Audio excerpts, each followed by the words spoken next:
and I'm using a North East of England Rail Rover ticket, so you can join me on this odyssey and see where I end up on my North East England Rail Rover. Thank you.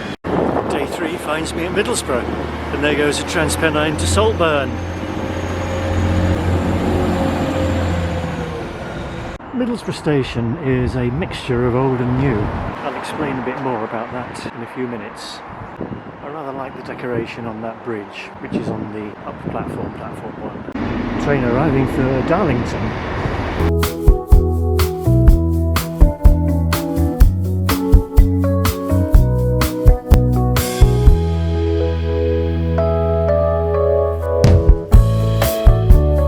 When the station was originally built, it had a fine overall roof, and the pillars of the canopy go back to the original station. This part of the canopy dates from the 1950s.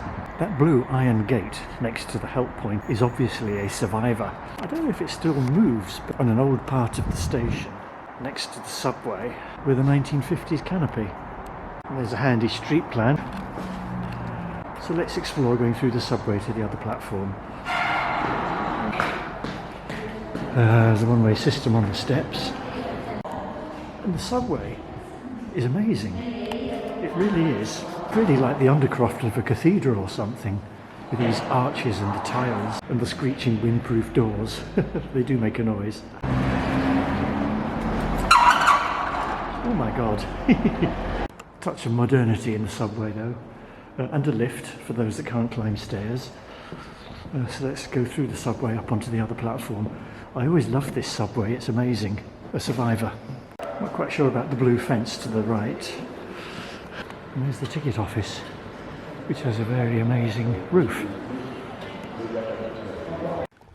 And this is the waiting room, and even the seats have a somewhat ecclesiastical look about them. I do love Middlesbrough Station. And to my right is a well-known bookstall, which I won't advertise the name of. There was a buffet here last time I was here, I don't know if it's still here.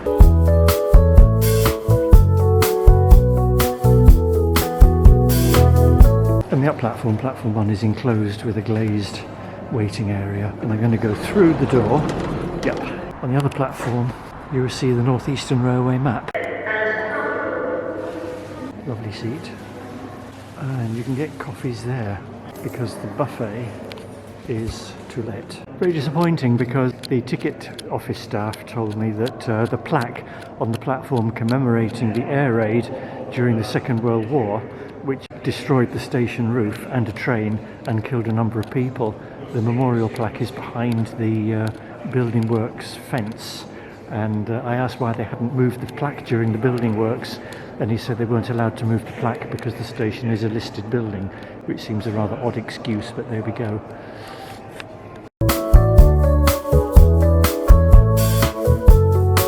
And this ramped access to a storeroom and a bike rack is another survivor of the bombing raid.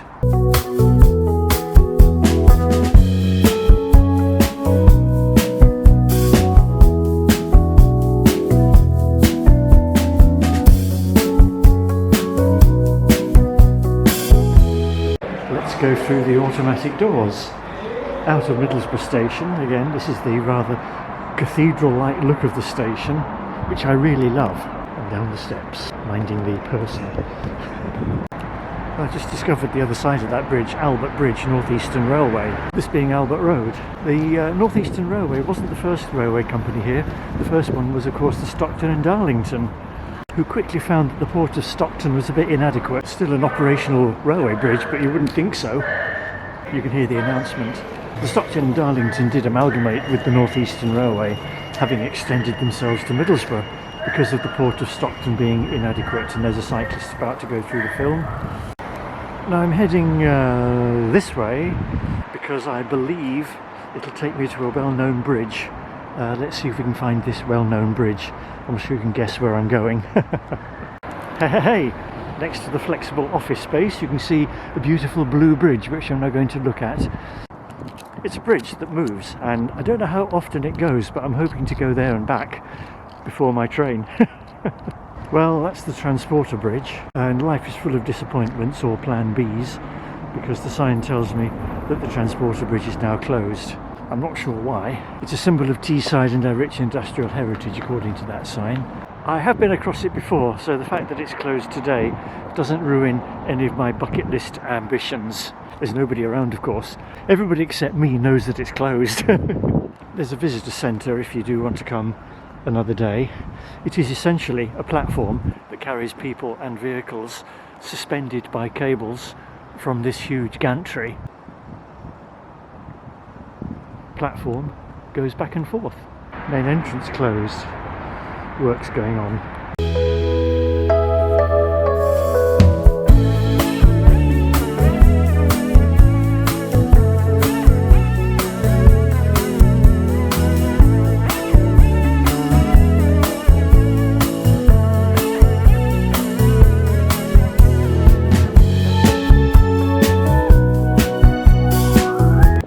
Good morning, and day 4 starts at Seaton Carew in County Durham.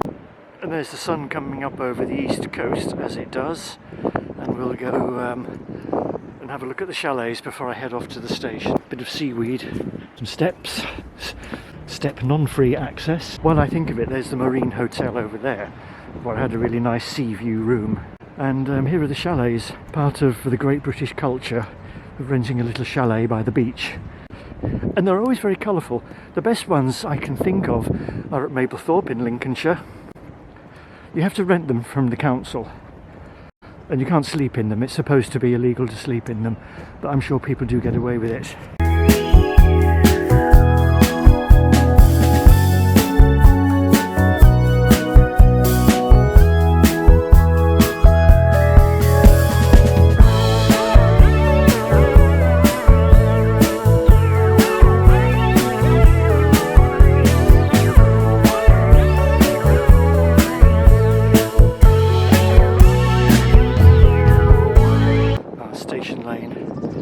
If you're in doubt where a station is, you can always look for a station road, station lane, station terrace, station view, whatever.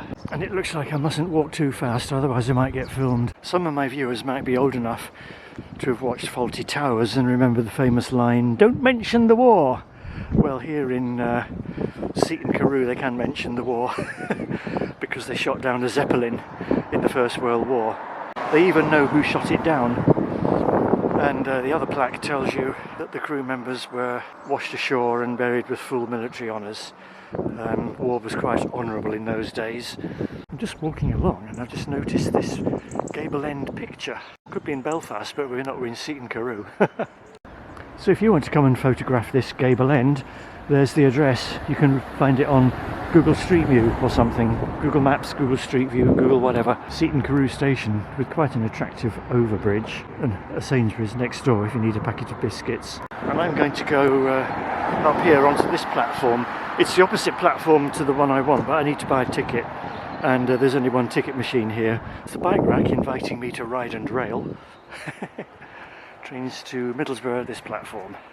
There we are. A ticket from Berwick to my local station in Glasgow. The Transpennine ticket machine at Middlesbrough wouldn't allow you to change the station of origin. So the Northern ticket machine does show Seaton Carew as a station of origin, which I can change to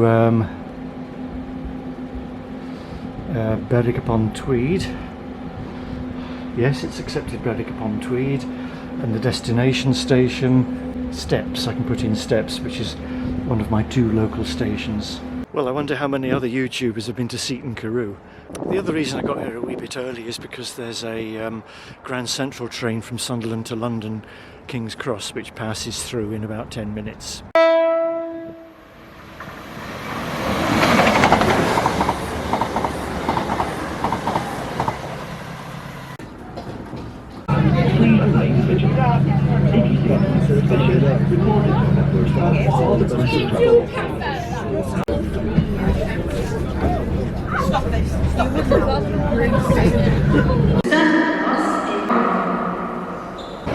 Newcastle station Sunday morning, quite busy. Lots of luggage.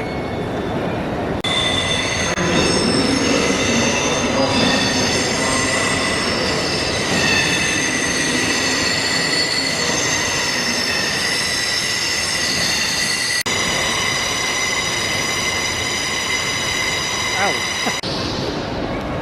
I mustn't get carried away with filming because that's my train, and I'm just going to jump on and walk through and find an unreserved seat. The train at platform 2 is 11:02 LNER. The next station will be Berwick-upon-Tweed. We will shortly be arriving at Berwick-upon-Tweed. Berwick-upon-Tweed, a jolly little station, and looking the other way. Berwick-upon-Tweed. Matching sweater and LNER seats. Matching. Thanks for watching, and if you'd like to buy me a coffee as a reward for making these lovely films, please see the link here to Ko-fi.